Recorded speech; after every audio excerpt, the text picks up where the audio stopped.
Thank you very much, Dr. Sinha, Dr. Krishna Prasad, and everybody. I think Chaitra has already keyed the topic in. So I just go in a flow, actually, it's good. So I'm talking about a little bit less about accessing journals, but a little bit more about how you actually do the search, and hope to finish in the next 6 minutes. Very brief presentation, just giving a few pointers of the way things that we do things. In addition to what Chaitra said, is that why do we, when I say we, it could mean whoever's writing the report or whoever's looking at journals, why do we access journals at all? So for the postgraduates, it would be usually for the thesis, and also for the trainers, their mentors, also for the thesis, we do access.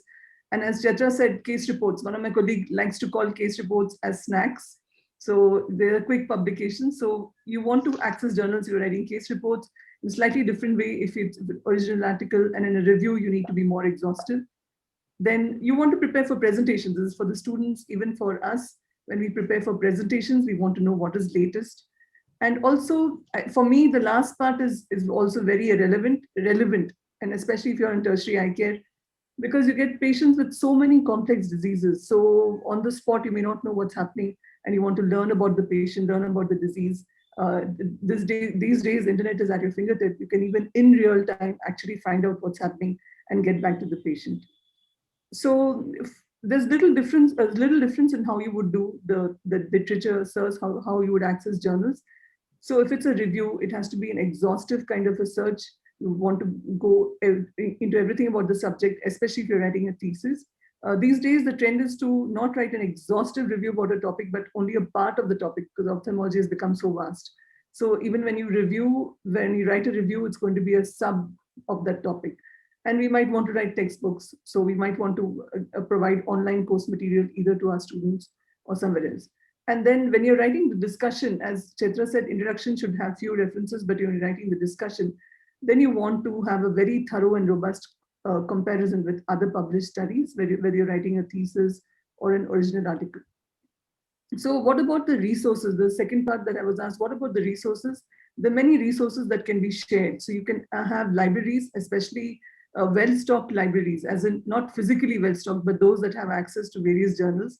So for that, you can just know the right people. And there's lots and lots of online material that is available. So you just have to know what to search. I'm not encouraging shadow websites, but I know that many students do use them, where you can get the full text of articles. And last and very important is, if you just can't get something you want, then just contact your friends and colleagues. These days, we're all on various WhatsApp groups, and you always have somebody who may have a subscription and who will be able to help you out with that particular article. So Chaitra already talked about PubMed. I also feel that it's one of the strongest search engine, and it has just about everything, so comprehensive, and we just cannot survive if you're in this field without being thoroughly familiar with PubMed.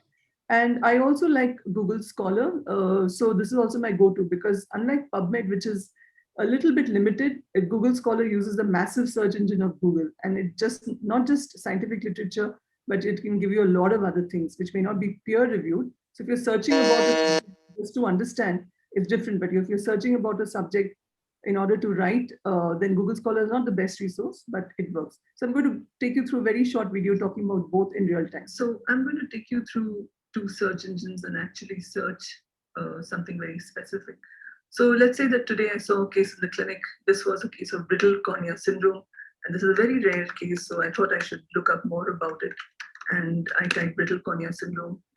So in Google Scholar, it'll just about list everything. So I actually want something that is more recent. So I go to the filter since 2017, and this is the case that pops up. So I can open up the case, I can take a look at it. Maybe it's something similar to the case I saw. So this is BMC journal, which has free access. So I know that I can see the entire report and maybe get some idea about how to treat my patient. So Google Scholar also has many other things that you can do. You can cite this in several ways. So it'll immediately bring out the citation in several formats, which you can either download to any of your reference management softwares, or you can also simply copy paste the same thing and paste it directly onto your Word document, especially if you're writing a case report and you need just about, say, 10 references in there. So you can do that directly as well. The other thing about Google Scholar is that you can also maintain your profile in Google Scholar. So it's pretty accurate. It can list all your articles. by year-wise or citation-wise. And it can also tell you what's happened to your latest article and also which year were you doing very well and so on. So a lot of statistics and data for you. You can explore this. Of course, with Google Scholar, you won't have articles which are ahead of print, and you will only have the ones that are clearly published on them. So how does PubMed do in comparison? So let's say, same case, I want to look at brittle cornea syndrome, want to know more about it. So I go to PubMed, and the search engine is so fast that you don't even have to type search, it automatically assumes it. And in fact, it sends you many results.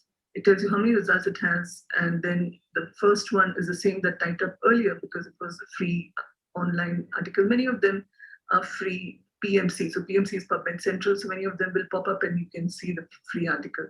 So this also tells you that in which year you're likely to have more articles. Here in 2019, there were quite a few. And in addition, it can give you many other things, the abstract, full free text or the full text and so on.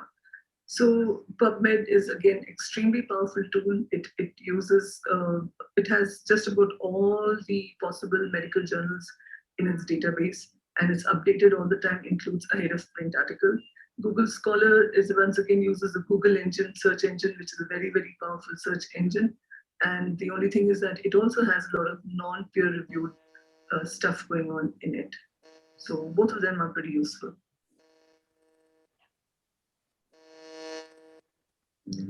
That's it. That's all I had. Thank you very much. Thank you, Dr. Somshila. Dr. Krishna Prasad, you would like to add something? I think that was a very excellent way of actually really demonstrating how to actually go about it. I think a lot of people do it, but still those finer points of really picking up the right thing. I think somebody who uses it very regularly will be able to do it very optimally. And as you said, both PubMed and Google Scholar is very highly underutilized by most of the postgraduates. Normally they're only very specifically interested in their own thesis or some particular thing. I think it's for anything that they actually go through every day. They can use these two resources which are so abundantly cited with so many articles. I think we have to encourage our postgraduates to use these two. I think your talk will go a long way in doing that. Thank you very much, Dr.